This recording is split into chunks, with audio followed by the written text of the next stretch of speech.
Hey, Virgil here, Energy Savings Construction on a major remodel here in Carmichael, California.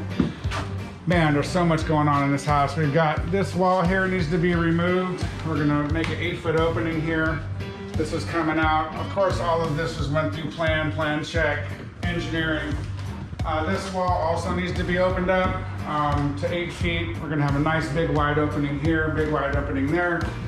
These heating and air vents need to be relocated into the floor. In the kitchen, we're doing a refinish on the cabinets. We give the customer samples they can pick from, and she picked the metal sample here. And we'll be going with that through a complete finish throughout the kitchen. The windows are going to be painted white. She wanted white on the windows. Countertops will be quartz. The entire backsplash will be a tile backsplash in here. We had to rip out the entire ceiling.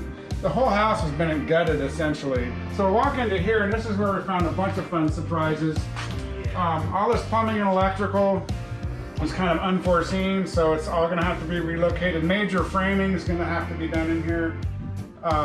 Waste lines need to be moved. Laundry's going in that closet over there. There's too much to explain in this area, what we got going on. This is gonna be an ADA bathroom. Our customer's son is in a wheelchair, so we're gonna have to take care of him, make sure he has adequate access.